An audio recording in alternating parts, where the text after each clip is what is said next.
All right, here we go with making quark from buttermilk. This starts obviously with the buttermilk. What you have here is nice and thick buttermilk, and this is actually the first time that I've done this.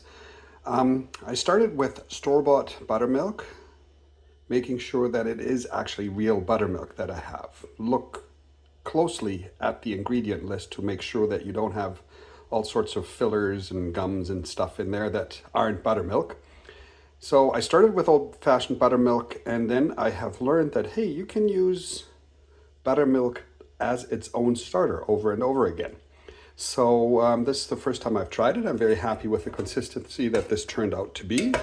It's quite a bit thicker, as you can see, than regular milk. So I'll go ahead and fill the starter for next time back into its jar. And then we're ready to go ahead and measure how much we've got. That goes into this pot. So before we go on to what we're doing here, since we're in Canada, it was about 1 liter of the buttermilk that went into the pot, which was pretty much what I was hoping for. The imperial equivalent, just over 1 quart.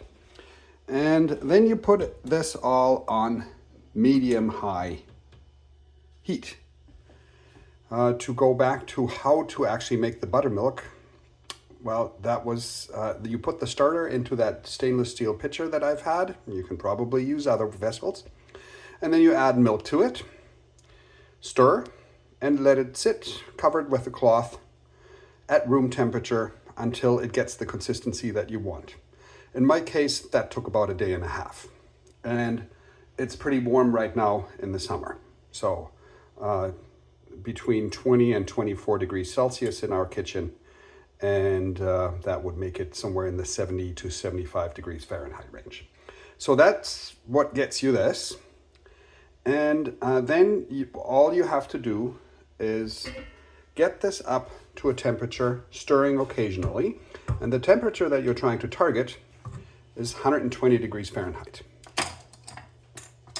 So let's see where we're starting at. Like I said, roughly room temperature. We're not very warm yet, so stirring occasionally. You do this until you reach 120 degrees Fahrenheit. All right, so here we are, approaching 120 degrees. There we go. And with the 120 degrees reached, the next thing that you want to do is get about a tablespoon of lemon juice. The original recipe that I had found is citric acid or lemon juice. I've never found citric acid, so lemon juice it is. And as you could see, it was also of the careful Costco variety, so nothing special really. Whisk it in vigorously for quite some time.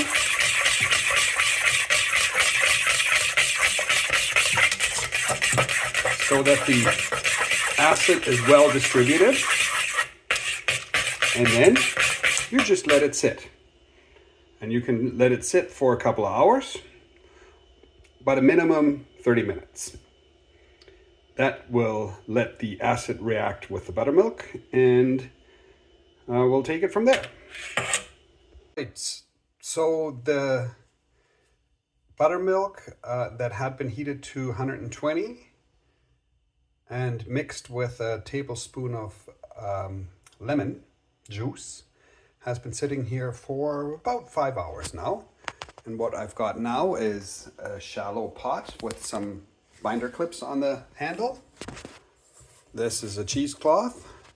And all that happens now is this mixture goes in here. And then, well, I'll try and find a spot. Well, I guess I'll show you the result, because this now, it needs to strain through the cheesecloth. And that happens overnight in the fridge.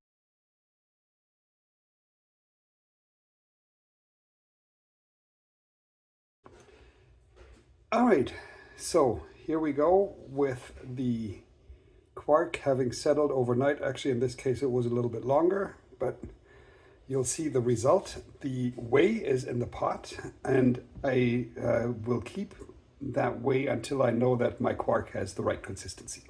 Here's a first look at the result. This is now transferred into the glass jar. I'll just dump the Quark in there. I was a little hopeful. I think that's a 4-cup jar. That's probably going to be plenty. But I'll show you how that looks when we're done. Okay, and here's the final product. Actually, I don't think I need any more of the whey. You see how it has just the right consistency.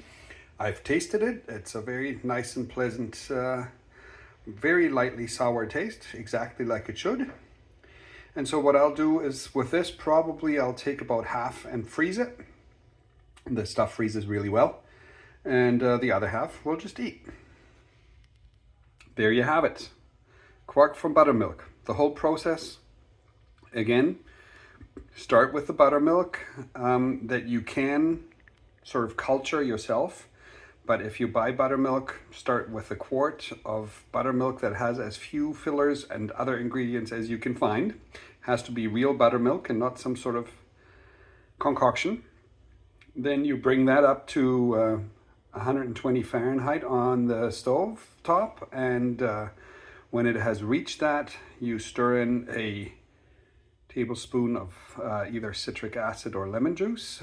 Stir vigorously for a little bit, about a minute or so, and then take the mixture off the heat, and then just let that sit for however long you think it's going to take to get the right consistency. The longer you let it sit, the more it will curdle, because it is culturing.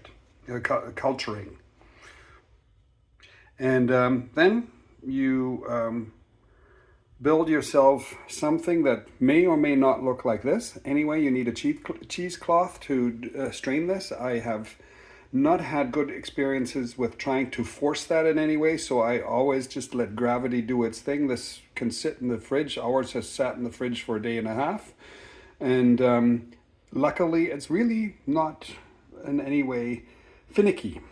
This has sat out at 75 plus degrees for a couple hours, and not a problem for this product. So then once you've got that all done, you dump the Quark into whatever container you want to use and check for consistency. And if this had been not this nice and fluffy, I would have whisked a bit more of the whey back in it. If you look at the whey, it's just a little more. It has a slightly different viscosity from water, but not much. All right, good luck with Quark from Buttermilk.